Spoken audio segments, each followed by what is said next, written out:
Welcome to పైనుంచే సూర్యుడు news బులెటిన్ల ముందుగా headlines. బాబు surety guarantee ఏమైంది? సంపద సృష్టి ఎక్కడ? మాజీ మంత్రి బుగ్గన రాజేంద్రనాథ్ రెడ్డి.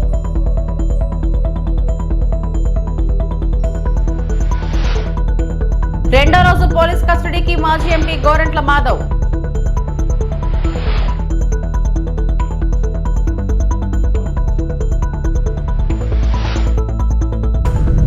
కాశ్మీర్లో పర్యాటకులపై దాడిని మానవత్వంపై దాడిగా వైఎస్ఆర్సీపీ పరిగణ.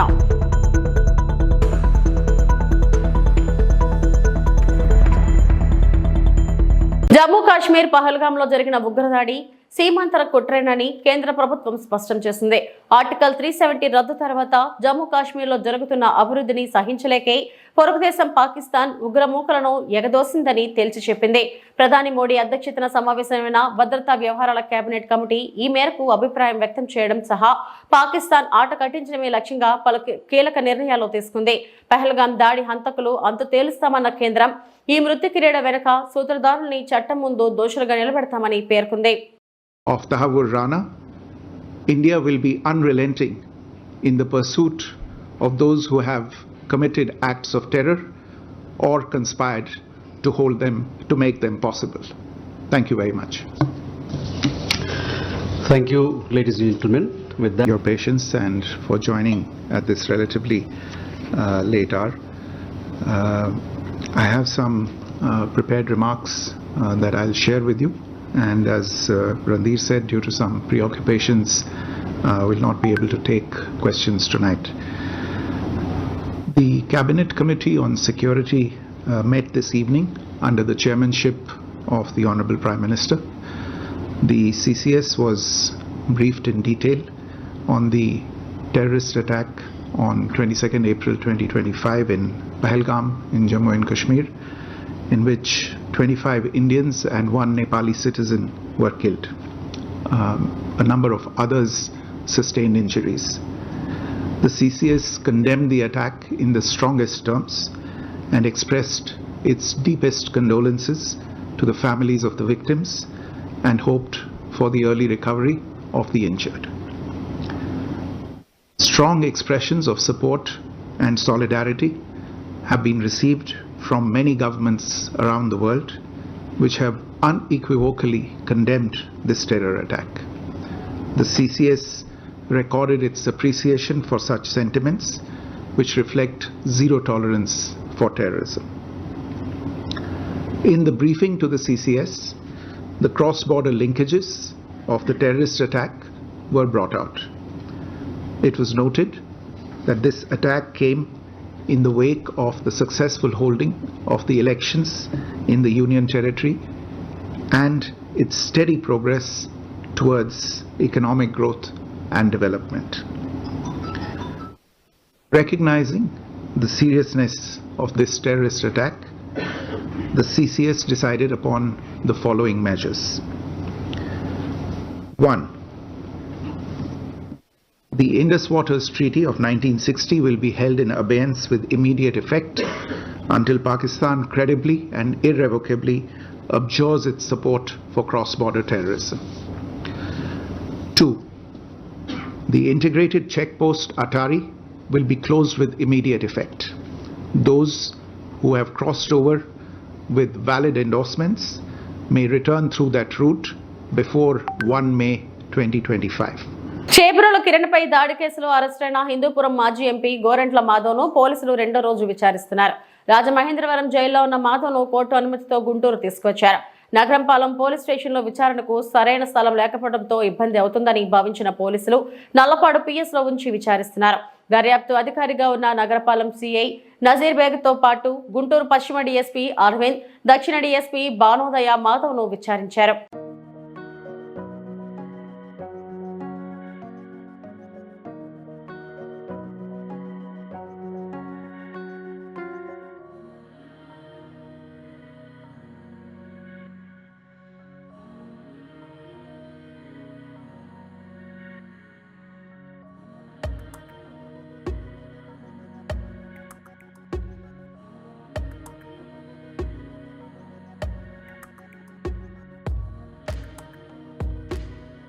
రాష్ట్రాన్ని అప్పుల పాలు చేసి నీతులు చెబుతున్నారా అంటూ కూటమి సర్కారుపై ఆగ్రహం వ్యక్తం చేశారు మాజీ మంత్రి బుగ్గన రాజేంద్రనాథ్ రెడ్డి.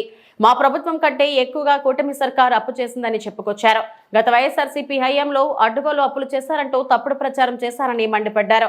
మాజీ మంత్రి బుగ్గన తాజాగా హైదరాబాద్లోని ప్రెస్ క్లబ్ లో మీడియాతో మాట్లాడుతూ మా పరిపాలనలో సామాన్య మానవుడు శ్రేయస్సు గురించి ఆలోచించామని, సంపద సృష్టిస్తామని చెప్పి కూటమి అధికారంలోకి వచ్చింది. అమ్మఒడి, విద్యా దీవెన, రైతు భరోసాకు నిధులేవి, సున్నా వడ్డీ రుణాలు, ఇన్పుట్ సబ్సిడీ, మత్స్యకార భరోసా ఎందుకు ఇవ్వడం లేదు, విద్యార్థులకు ట్యాబులు ఇవ్వడం లేదు, ఏపీఎండీసీకి 9,000 కోట్లు ఎందుకు కేటాయించారు, రాష్ట్రాన్ని అప్పుల పాలు చేసింది కాకుండా నీతులు చెబుతున్నారా, ఇప్పుడు సంపద సృష్టి ఏమైంది, అప్పుల పరిస్థితి ఏమిటి, వైఎస్ఆర్సీపీ హయాంలో అడ్డగోలు అప్పులు చేశారంటూ తప్పుడు ప్రచారం చేశారు. మా ప్రభుత్వం కంటే కూటమి ప్రభుత్వమే ఎక్కువగా అప్పు చేస్తుందని మండిపడ్డారు. పైగా గొప్పగా అంటే సంపద సృష్టి కదా మీది. రెవెన్యూ రాబడి మొత్తం చూసుకుంటే, కేంద్రం నుంచి వచ్చినట్టు కలుపుకొని చూసుకుంటే, వైఎస్ఆర్ కాంగ్రెస్ పార్టీ ప్రభుత్వము 1,52,820 కోట్లు, అంటే ఇంచుమించు 1,53,000 కోట్లు అనుకోండి వస్తే, వీళ్ళదెంత 1,41,370 కోట్లు. ఇంకా తక్కువ. ఎంత తక్కువ? 7.5% తక్కువ. ఇంకా చూడండి, అంటే మాకంటే తెలివి లేదు, మాకంటే పరిపాలన చేత కాదు. మళ్ళా మాది ఒకవేళ చేతగాని పరిపాలన తెలియని ప్రభుత్వం అయితే మాకంటే 7.5% తక్కువ కదా మీ సంపద సృష్టి. మరి మిమ్మల్ని ఏమనల్లా? అప్పు మాత్రము అనర్గళంగా పెంచుతున్నారు. ఎంత పెంచుతున్నారు? అప్పుడు ఆ సంవత్సరము వైఎస్ఆర్ కాంగ్రెస్ పార్టీ చూస్తే 77,208 కోట్లు అదే సమయంలో కాలపరిమితిలో చూసుకుంటే, వీళ్ళు మాత్రము 90,558 కోట్లు, అంటే 17% పైన పెంచినారు. ఇంకా చూడండి, అప్పేమో పెంచుతిరి, ఆదాయమేమో తగ్గిస్తిరి, మీరు మాత్రం అనుభవం అని చెప్పి చెప్తారనమాట. పోనీ ఇంత చేసినారు కదా, అంటే మీరు ఇంత అప్పు చేస్తారు కదా, మాకంటే ఎక్కువ ఏం చేస్తున్నారు ఆ అప్పుతో, ఆ డబ్బుతో? అంటే మేము 70,000 కోట్లు ఆ కాల పరిమితులు చేస్తే మీరు 90,000 దాటినారు. మొత్తం నేను చూసినట్లయితే కనుక 1,40,000 కోట్ల అప్పు వచ్చింది దాదాపు. ఎట్లా 1,40,000 కోట్ల అప్పు? అసలు ఆఫ్ బడ్జెట్ బారోయింగ్స్, మంచి చెడ్డ ఇవన్నీ చూసుకుంటే కానీ ఇంకా ఎక్కువైపోయింది అప్పు. కానీ మీరు చూసినట్లయితే మాత్రము, ఎందుకంటే మీరేం చేసినారు, ఫస్ట్ 11 నెలలకు 90,000 చిల్లర ఆర్బీఐ ద్వారా చేసినారు. దాని తర్వాత మార్చి 2025లో 8,000 అడ్వాన్స్, అంటే ఈ సంవత్సరంది కూడా అడ్వాన్స్లో 8,000 చిల్లర కోట్లు చేసినారు. మళ్ళీ ఏప్రిల్ మొదటి వారంలో 5,000 చిల్లర కోట్లు చేసినారు. ఈ నాటికి చూసుకుంటే ఇంచుమించు అమరావతి అప్పులు, బాండ్స్, సివిల్ సప్లైస్, మార్కెట్ అన్ని చూస్తే ఇంచుమించు 1,40,655 కోట్లు ఉంది. ఎక్కడికి పోయింది డబ్బులు అని. ఇప్పుడు మేమున్నప్పుడు సామాన్య మానవుని శ్రేయస్సే మాకు కావాలి, మా పరిపాలనే సామాన్య మానవుని శ్రేయస్సు మీద ఉండేది. రాజశేఖర రెడ్డి గారి ఆలోచన అంతే, ఆశయాలు అంతే, జగన్మోహన్ రెడ్డి గారి ఆలోచన ఆశయాలు కూడా అంతే. సామాన్య మానవుడు ఎవరైతే ఉన్నాడో, ఒక ప్రభుత్వం అనేది ఆసర లేకుంటే నేను బ్రతకలేను అనే ఎవరైతే ఆ వ్యక్తి ఉన్నాడో, ఆ వ్యక్తికి ధైర్యము, మనస్థైర్యం ఇచ్చేదానికి మా ప్రభుత్వం పరిపాలన. ఆ పరిపాలన మేము ఏమంటారు, అప్పు అప్పు అప్పు అంటారు. మాకంటే అప్పు చేస్తారు. మాకు సృష్టి సంపద అంటారు, మాకంటే తక్కువ అయిపోయా. పోనీ మాకంటే ఎక్కువ అప్పు చేసి ఎక్కడ పోయిందని. ఎందుకంటే ఇప్పుడు చూడండి, అప్పట్లో ప్రతి సంవత్సరం క్యాలెండర్ ప్రకారం క్యాలెండర్ తీసుకొని ఒకరోజు ఇటువంటి లోపల సామాన్య మానవునికి ప్రభుత్వ సహాయం వచ్చేసేది. ఇప్పుడు చూడండి, జగనన్న అమ్మఒడి ఈరోజు తల్లికి వందనం వచ్చిందా ఎవరికన్నా? రాలే. పాత జగనన్న అమ్మఒడి కూడా రాలే. విద్యా దీవెన, జగనన్న విద్యా దీవెన ఇప్పుడు ఎవరికన్నా వచ్చిందే? రాలే. పాత విద్యా దీవెన రాలే. వసతి దీవెన వచ్చిందే? రాలే. రైతు భరోసా వచ్చిందే? రాలే. సున్నా వడ్డీ పంట రుణాలు వచ్చిందే? రాలే. ఉచిత ఇన్సూరెన్స్ బీమా వచ్చిందే? రాలే. ఒక ఇన్పుట్ సబ్సిడీ అరాకొర, దాంట్లో కూడా రోజు కొట్లాట, రాలేదని చెప్పి. మత్స్యకార భరోసా వచ్చిందే? రాలే. సున్నా వడ్డీ పొదుపు సంఘాలకు వచ్చిందా? రాలే. వైఎస్ఆర్ చేయూత మహిళలకు వచ్చిందే? రాలే. వైఎస్ఆర్ ఆసరా వచ్చిందే? రాలే. మరి వైఎస్ఆర్ కాపు నేస్తం, ఇది చూడండి, కాపు నేస్తం కూడా రాలే. మళ్ళీ ఎవరైతే ఈరోజు గర్వంగా కులం తరఫున ముందుకొచ్చినారో, వచ్చిన తర్వాత నేను ఉండేదే ప్రశ్నించేదానికి అని అన్నారో, కనీసం దీని మీదండి నేను పార్టీ స్థాపించినదే ప్రశ్నించేదానికి ప్రభుత్వాన్ని అన్నప్పుడు మళ్ళా కాపు నేస్తం ఎందుకు రాలేదు ఇంతవరకు అని ప్రశ్నించాల్సిన బాధ్యత మీ దగ్గర ఉందా లేదండి? అందరూ సపోర్ట్ అయితే చేసింది కదా. పహల్గాం ఉగ్రదాడిపై ప్రగాఢ సంతాపం. నందలూరు మండలంలో భారతీయ జనతా పార్టీ ఆధ్వర్యంలో కొవ్వొత్తుల ర్యాలీ. జమ్మూ కాశ్మీర్లోని పహల్గాంలో ఉగ్రవాదులు నిర్వహించిన దాడిలో అమాయక హిందువులు ప్రాణాలు కోల్పోయిన విషాద ఘటనపై నందలూరు మండల భారతీయ జనతా పార్టీ కుటుంబం ప్రగాఢ సంతాపం తెలిపింది.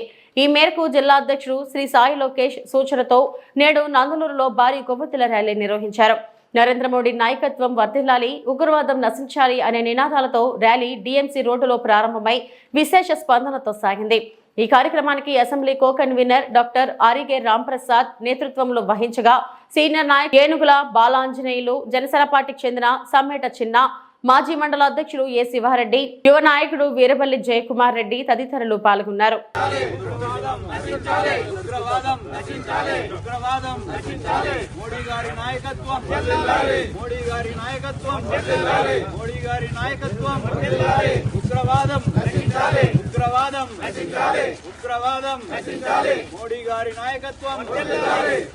గారి నాయకత్వం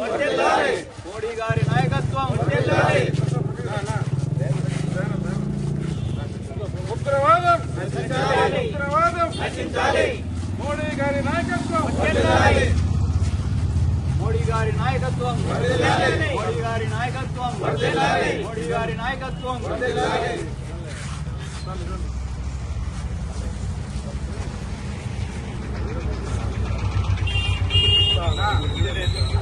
బాక్రాపేటలోని భవానీ శంకర స్వామి పునఃప్రతిష్ఠ ఘనంగా సిద్ధవటం మండలంలోని బాక్రాపేటలో శ్రీ శ్రీ శ్రీ భవానీ శంకర స్వామి దేవాలయ పునఃప్రతిష్ఠ కార్యాలయం బుధవారం ఘనంగా జరిగింది.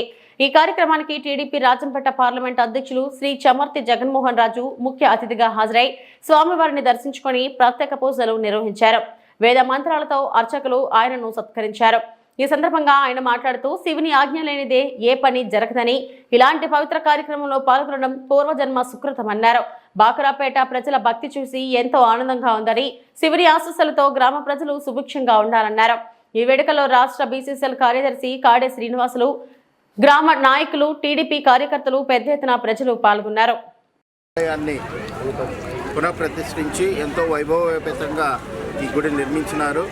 గుడి నిర్మించడానికి ముందుకు వచ్చినటువంటి దాతలకు అందరికీ కూడా ధన్యవాదాలు తెలియజేస్తూ, అందరూ కూడా భక్తి మార్గంలో నడిస్తే సమాజం అనేటటువంటిది పురోగతి చెందుతుంది. ఎక్కడ కూడా దౌర్జన్యాలు, మోసాలు, అక్రమాలు ఉండవు. కాబట్టి అటువంటి భక్తి మార్గాన్ని పెంచేటటువంటి మంచి దేవాలయాన్ని నిర్మించినటువంటి ఈ గ్రామ పెద్దలు, ముఖ్యంగా సర్పంచ్ ప్రతాపన్న, మిగతా అందరూ వీరభద్రుడు గారు, అందరికీ కూడా పేరు పేరున ధన్యవాదాలు. ఏపీ రాష్ట్రానికి పెట్టుబడులు రాకుండా వైసీపీ సాక్షి చేస్తున్న విష ప్రచారంపై స్పందించిన ఈర్షా ప్రతినిధులు, 3,000 కోట్లతో భూమి కొని ఎవరైనా వ్యాపారం చేయగలరా? ఆ ఫిజిబిలిటీ ఉంటుందా? మాకు 99 పైసలకి ఎకరం ఇచ్చారని తప్పుడు ప్రచారం చేస్తున్నారు. ఆంధ్రప్రదేశ్ రాష్ట్ర ప్రభుత్వ పాలసీ ప్రకారమే 56.6 ఎకరాలకు 50 లక్షలు ఎకరం చొప్పున మరియు మరో 3.5 ఎకరాలు కోటి చొప్పున చెల్లిస్తున్నాం.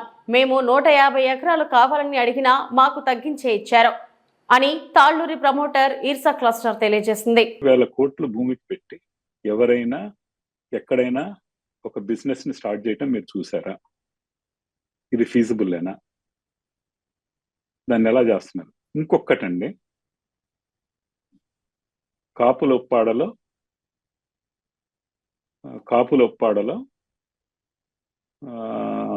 మీకు ఎకరం 50 కోట్లు ఉందా? వెళ్ళి ఎవరన్నా ఐడెంటిఫై చేయొచ్చు. ఓకే, నెంబర్ 1, మాకు 99 సెంట్లకు భూమి ఇవ్వలేదు. మాకు గవర్నమెంట్ రేట్ ప్రకారం ఓపెన్ గా చెప్పాలంటే మేము 50 లక్షలకు రిక్వెస్ట్ చేశాం. ఎకరాన్ని 50 లక్షలకు ఇస్తామని చెప్పారు. అలాగే ఆ 3.5 ఎకరాలు ఏదైతే ఉందో ఆఫీస్ ప్లేస్ బిల్డ్ చేయడానికి, where we are going to create 2000 employment, దానికోసమని దానికి ₹1,00,00,000 ఎకరం చొప్పున ఇస్తామని చెప్పారు. అక్కడ మరి TCS కి 99 cents కి ఇచ్చారు. మరి అక్కడ కన్ఫ్యూజన్ ఏంటో తెలియదు. అదొకటి బ్యాడ్ రైట్ పాయింట్ కాదు. నెంబర్ 1. నెంబర్ 2, డేటా సెంటర్ కి 60 horizontal hyper scale data centres కి ఇంకా 50 ఎకరాలు కూడా తక్కువే.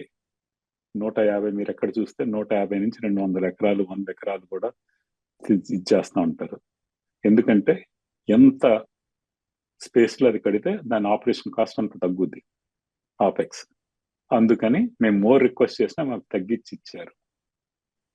ఇవన్నీ తెలియకుండా ఎటువంటి ఫ్యాక్ట్స్ చెక్స్ చేసుకోకుండా ఇలాగా దుష్ప్రచారం చేయటం ఈ స్టేట్కి మంచిది కాదు. ఈ స్టేట్కి వచ్చే ప్రతి కంపెనీని వెనక్కి పంపించే ఉద్దేశంతో చేసినట్టుంది తప్పించి ఏది పాజిటివ్గా చేసినట్టు అనిపించటం లేదు. ఎవరికైనా ఏదైనా క్వశ్చన్స్ ఉంటే పిలిచి ఎవరైతే అక్కడ ఉన్నారో దాన్ని ఒకళ్ళేమో దానికి వెబ్సైట్ లేదని అది తెలుసుకోకుండా ఇంకోళ్ళని ఈమెయిల్ పంపిస్తే ఇవన్నీ these are not facts. If they want any facts we are ready, we are here, we want to face all the questions. Tirumala శ్రీవారిని సినీ నటి మీనాక్షి చౌదరి దర్శించుకున్నారు. వేకువజామున శ్రీవారి సుప్రభాత సేవలో ఆమె పాల్గొన్నారు. అనంతరం ఆలయంలో స్వామివారిని దర్శించుకుని మొక్కులు చెల్లించుకున్నారు. దర్శనం అనంతరం రంగనాయకుల మండపంలో టీటీడీ అధికారులు ఆమెకు వేదాశీర్వచనం చేసి స్వామివారి తీర్థ ప్రసాదాలను అందజేశారు.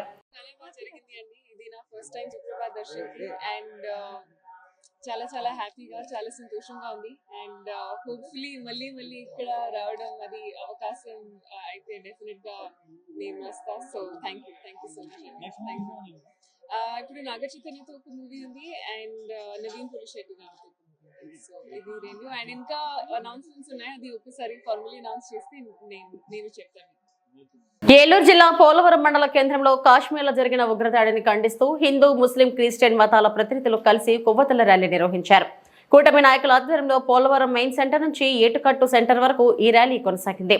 నాయకులు మాట్లాడుతూ అమాయక పర్యాటకులపై జరిగిన దాడిని తీవ్రంగా ఖండించారు. ఉగ్రవాదానికి అంతర్జాతీయంగా వ్యతిరేకత పెంచాలని ప్రధానమంత్రి Narendra Modi, CM Chandrababu Naidu, deputy CM Pawan Kalyan ప్రపంచ దేశాల మద్దతుతో కఠిన చర్యలు తీసుకోవాలని కోరారు. హతమైన వారిని స్మరిస్తూ మౌనం పాటించారు. కార్యక్రమంలో అన్ని మతాల ప్రజలు, నేతలు పాల్గొన్నారు.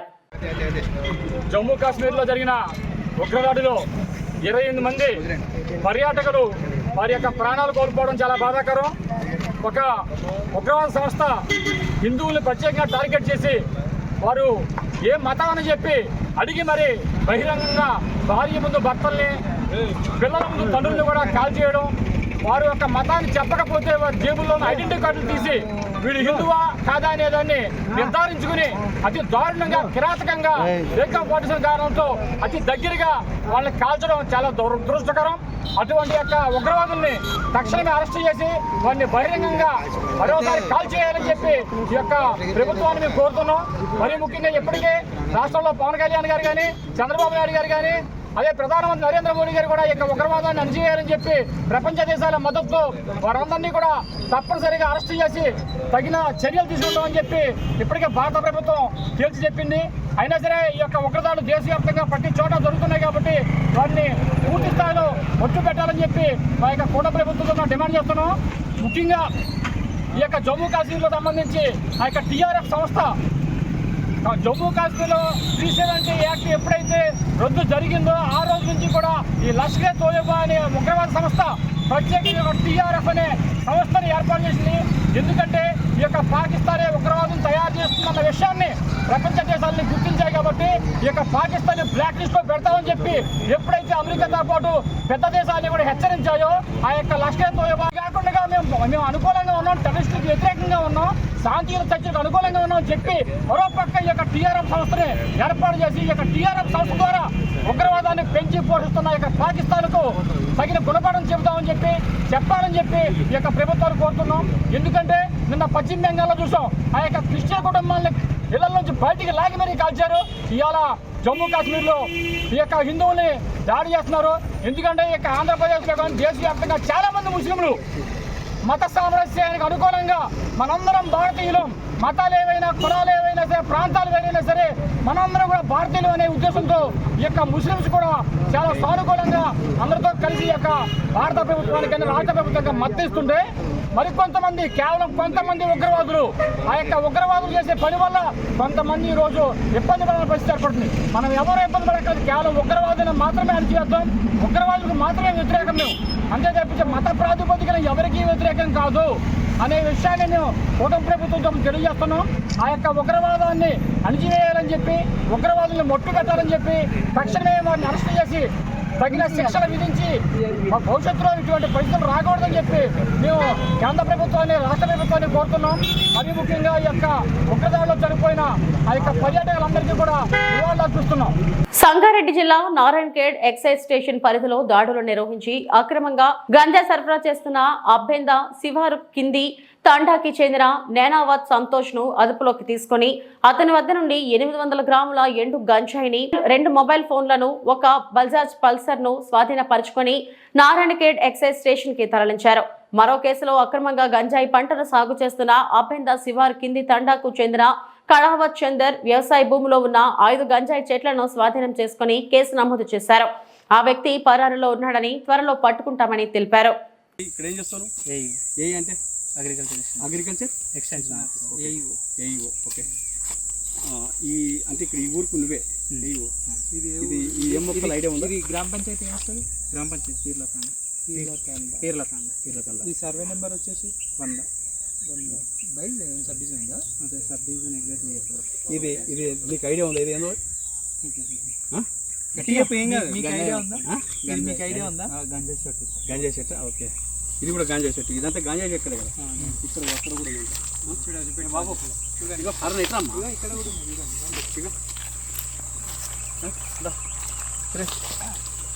ఇక్కడ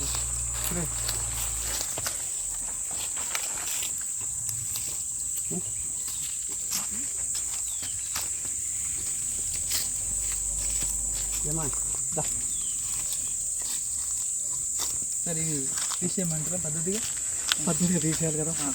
ఇక్కడ తీద్దాం. అక్కడ కూడా అమ్మా పెట్టి తీద్దాం. చూడండి తీసేసి ఇక్కడ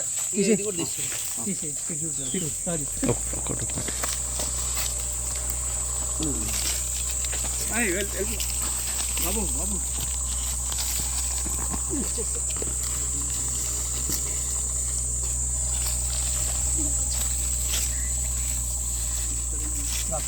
గుంజాలి అందరు ఫస్ట్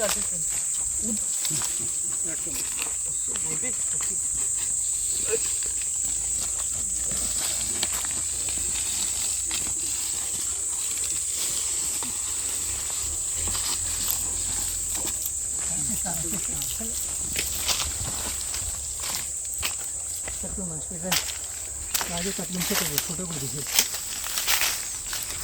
రాజు వాళ్ళు ఇక్కడ రాజు ఇక్కడ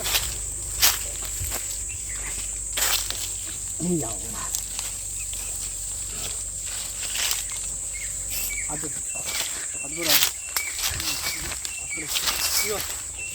ఇవి కూడా తీసుకురావాలి.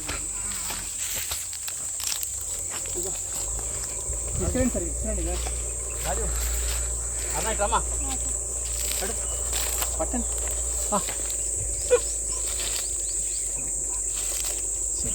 అది కూడా ఇది అయిందా? ఫోటో తీసుకుంటా. మంచిగా చెట్టు పెడితే ఫోటో తీసుకుంటుంది.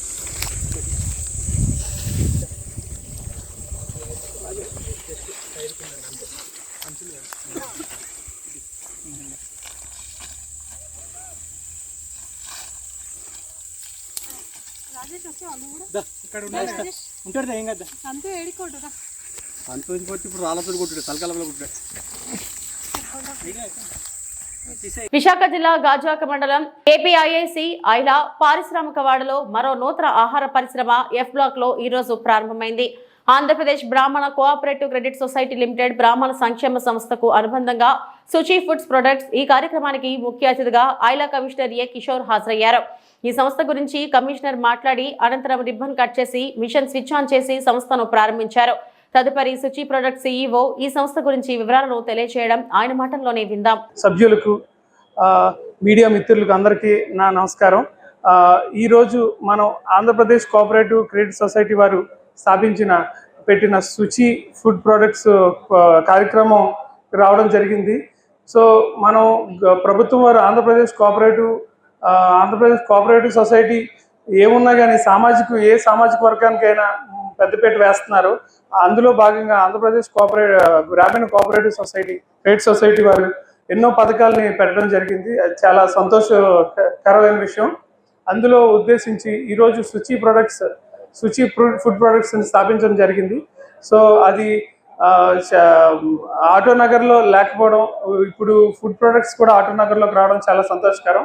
అలాగే మా సహకారం ప్రతి కోఆపరేటివ్ సొసైటీస్కి, అలాగే ముఖ్యంగా ఇప్పుడు ఉన్న బ్రాహ్మణ కోఆపరేటివ్ సొసైటీస్కి ఇక్కడ ఉంటుందని తెలియజేస్తూ అందరికీ థ్యాంక్స్ చెప్తూ ఇవి ఇప్పటివరకు నా అప్డేట్స్. నమస్తే.